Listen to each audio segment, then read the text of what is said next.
पटना तो खुद ही बाढ़ के चपेट में है। ऑलमोस्ट 2 दिन की बारिश ने बिहार में दिखा दिया कि क्या हाल है। तीनों सरकार ने बड़े बड़े वादे किए, बड़े बड़े बातें की कि हमने ड्रेनेज सिस्टम इतना अच्छा कर दिया। अभी आप देख लीजिए, हम लोगों की खुद की ऑफिस 3 दिनों से बंद है, कुछ नहीं कर पा रहे हैं। पानी की हालत इतनी ख़राब है। सरकार अभी नींद में है, अभी तक वो नींद से जागी नहीं है। चाइना ने अपने लिए जो स्थिति हमारे यहाँ पैदा होती है, जो पानी नेपाल से आ जाता है, उस पानी से बचाव कैसे किया जा सकता है। सरकार ने पूरी नीयत के साथ काम नहीं किया। अगर वो पूरी नीयत के साथ काम करते, वो हर साल बरसात के आने का इंतज़ार करते हैं। बिहार में एक बार फिर से बाढ़ की स्थिति पैदा हो गई है। बिहार के कई इलाकों में, पटना के कई इलाकों में पानी भर चुका है, जिसके कारण बाढ़ की स्थिति एक बार फिर से पैदा हो रही है। ऐसे में बातचीत करने के लिए हमारे साथ जनसुराज से उबैदुर रहमान सर मौजूद है। सर, पहले तो स्वागत है आपका। बहुत शुक्रिया आपका।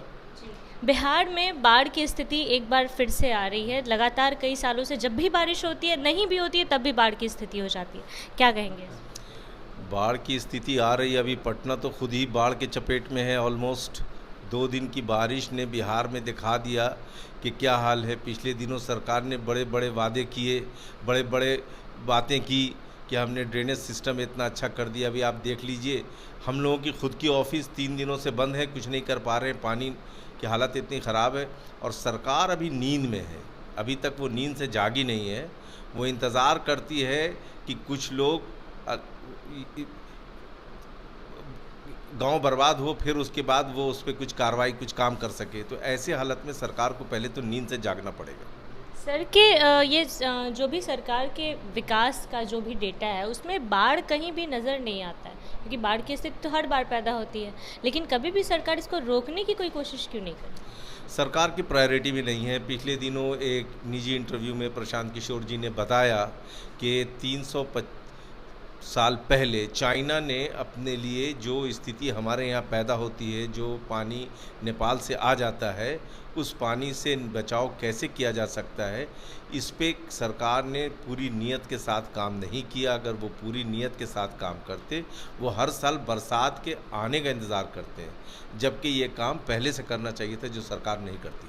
सरकार का खुद का जो इलाका है, जिसे हम लोग ऑफिशियल एरिया कहते हैं, जैसे सीएम हाउस हो गया, विधानसभा का क्षेत्र हो गया, इन सब इलाकों में भी पानी भरता है, तो अपनी भी फिक्र नहीं है उनको? में जाहिर है कि सरकार, उनके लिए इतनी फिक्र की बात नहीं है। उनके लिए सारे तंत्र मंत्र हैं।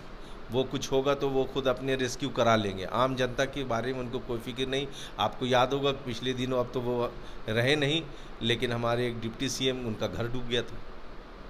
तो सरकार अभी तक इस सारी चीज़ों से बाहर नहीं आई है। उसको सोचना चाहिए, ये जब बरसात आता है तभी सरकार क्यों जागती है या कोशिश करती है करने के लिए, ये सवाल है। ये तो जिस साल भर का काम है, और बल्कि सरकार को ये चाहिए कि एक ऐसी योजना बनाए जिससे बाढ़ की सिचुएशन यहाँ पर आए ही नहीं। बाढ़ सिर्फ लोगों का घर नहीं बर्बाद करती है, साथ में लोगों का क्रॉप बर्बाद करती है। लोग प्लान करते हैं, बहुत सारी मुश्किलें होती। पिछली बार मैं जा चुका हूँ, एक बांध टूट गया। उस बांध पर, कोसी के बांध पर मैं गया था, वहाँ देखने के लिए भयावह स्थिति थी। कोई पूछने वाला नहीं है।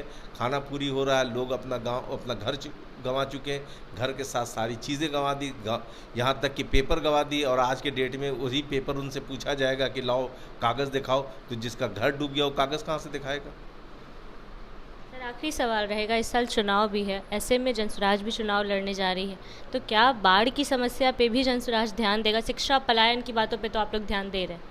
नहीं, हम लोगों ने जो कही है 5 चीज़ें, वो तो हम कर ही रहे हैं। इसके अलावा जो चीज़ें हैं उस पर भी हम लोगों की पूरी नज़र है।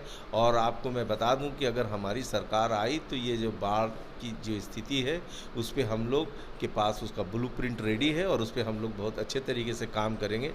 कोशिश करेंगे कि हमारी जनता को कभी ऐसी चीज़ें झेलना ना पड़े। चलिए, बिहार में बाढ़ की स्थिति को लेकर उबैदुर रहमान सर हमारे साथ मौजूद थे। बाकी उनकी बातों से आप कितना सहमत हैं, अपनी राय कमेंट बॉक्स में ज़रूर दें। फिलहाल इस खबर में इतना ही। ऐसी तमाम खबरों के लिए बने रहिए हमारे साथ, देखते रहिए द पब्लिक पॉइंट्स। धन्यवाद।